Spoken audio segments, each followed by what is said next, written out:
Water is essential for the survival of all living things, plants, animals, human beings, and other life forms.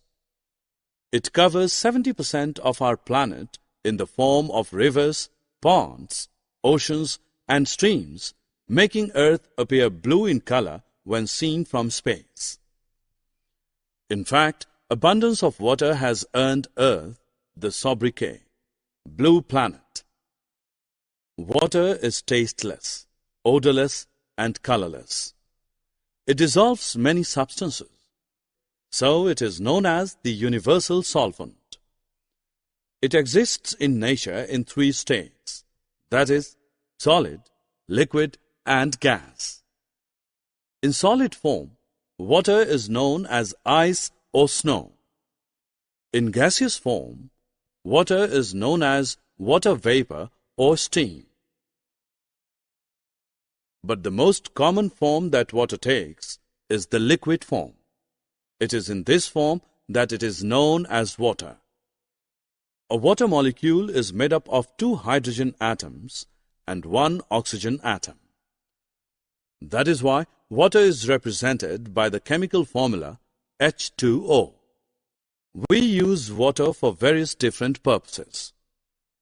On an average, a human being consumes about 60,000 to 80,000 liters of water in his lifetime. Water is used in households for drinking, cooking, bathing, gardening, washing, and cleaning purposes. Irrigation facilities improve agricultural output and help meet the growing demand for food from a growing world population. Irrigation acts as an insurance against the vagaries of nature. Water is also used in industries for cooling purposes. It is used in many industries as a solvent.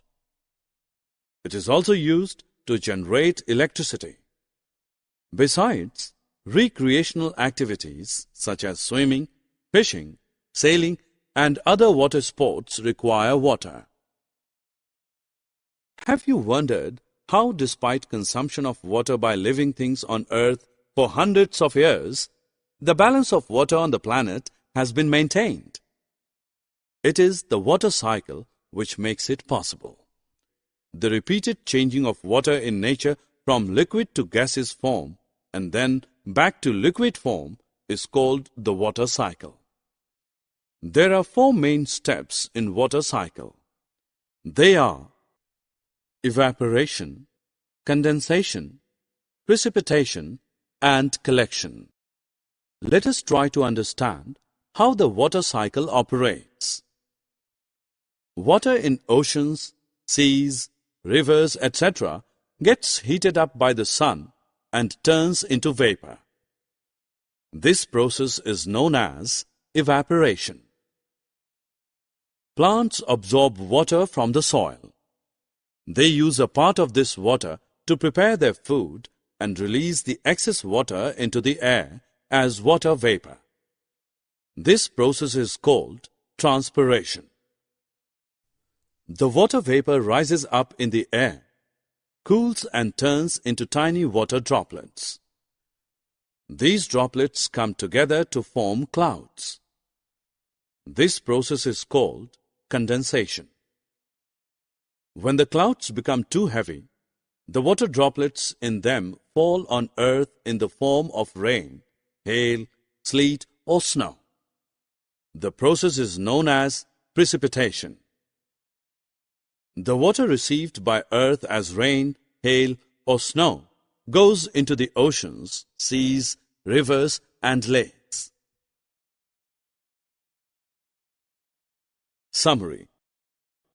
Let us summarize what we have learned. Water is essential for life. Water vapor gets added to air by evaporation and transpiration. The water vapor in the air condenses to form tiny droplets of water which appear as clouds. The tiny droplets come together and fall down as rain, snow, or hail. Rain, snow, and hail supply water to rivers, lakes, ponds, wells, and soil. The water cycle is a natural process of circulation of water from the land to the sky and back to the land again.